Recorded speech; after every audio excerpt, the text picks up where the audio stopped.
విదేశాల్లో చదవాలనుకుంటున్నారా? అయితే విదేశ్ కన్సల్ట్‌ని సంప్రదించండి. వైసీపీ అధినేత జగన్ అసెంబ్లీకి వస్తేనే బాగుంటుంది, లేకపోతే ఒంటి చేత చప్పట్లు అన్నట్లుగా సభ ఏకపక్షంగా సాగుతోంది. చర్చల మధ్యన మజా అయితే ఉండదు. అధికార కూటమిలో 3 పార్టీలు జగన్ అసెంబ్లీకి రావాలి అని కోరుకుంటున్నాయి. అసెంబ్లీలో జగన్ ఉంటే ఆయన తప్పులను ఎత్తి చూపుతూ ఘాటైన విమర్శలు చేయాలని కూటమి పక్షాల ఆశ ఆరాటం. అయితే జగన్ మాత్రం ఆ ఛాన్స్ వారికి ఇవ్వటం లేదు. వైసీపీ 151 సీట్లతో అధికారంలో ఉన్నప్పుడు 23 సీట్లతో చంద్రబాబు అపోజిషన్లో ఉన్నారు. ఆయన తొలి 3 ఏళ్లు సభకు హాజరయ్యారు. అప్పుడు వైసీపీ అధికార పక్షంగా ప్రతి అంశం మీద చర్చను పెట్టి అంతా మీ నిర్వాకమే అని ప్రతిపక్షంతో చెడుగుడు ఆడింది.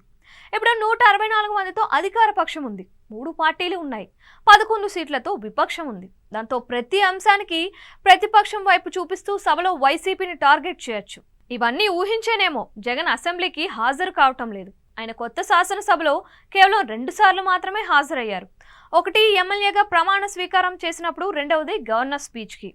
ఈసారి అసెంబ్లీ సమావేశాలకు జగన్ వస్తారా రారా అన్న ఉత్కంఠ అయితే కొనసాగుతోంది. ఇంతలోనే స్పీకర్ అయ్యన్న పాత్రుడు జగన్ అసెంబ్లీకి రావాలని కోరారు. ఆయన వస్తే మాట్లాడేందుకు అవకాశం ఇస్తానని అన్నారు. అయితే జగన్ ఎమ్మెల్యే సుమా అని ఆయన గుర్తు చేశారు. అంటే జగన్ కోరినట్లుగా ప్రతిపక్ష హోదా వైసీపీకి ఇవ్వడం లేదని అర్థమవుతోంది.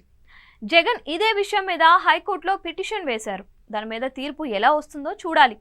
ఈసారి జరిగేవి శీతాకాలం సమావేశాలే. అప్పటికి తీర్పు అనుకూలంగా వస్తే రావచ్చు, లేకపోతే ఆయన వ్యూహం ఏంటి అన్నది చూడాలి. అయితే స్పీకర్ మాత్రం ఎమ్మెల్యేగానే జగన్ ఈసారి అసెంబ్లీలో ఉంటారు అని పదే పదే స్పష్టం చేస్తున్నారు. ఎమ్మెల్యేగా ఉన్న ఆయనకు అవకాశాలు ఇస్తామని చెబుతున్నారు. అయితే ప్రతిపక్ష నాయకుడిగా ప్రివిలేజ్ వేరు. ఆయన ప్రతి అంశం మీద మాట్లాడాలి అనుకుంటే ఛాన్స్ తప్పకుండా వస్తుంది.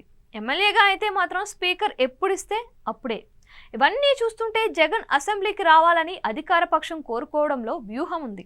జగన్ రాకుండా ఉండడంలో కూడా వ్యూహం ఉంది. ఈసారి తెలంగాణ బడ్జెట్ సమావేశాలకు ఎక్కువ వ్యూవర్షిప్ లభించింది అంటున్నారు. అక్కడ అధికార విపక్షాల మధ్య సభలో చర్చలు సాగుతున్నాయి. ఏపీలో అధికార పక్షమే ఉంది, ప్రతిపక్షం వస్తేనే మజా అన్నట్లుగా ఉంది.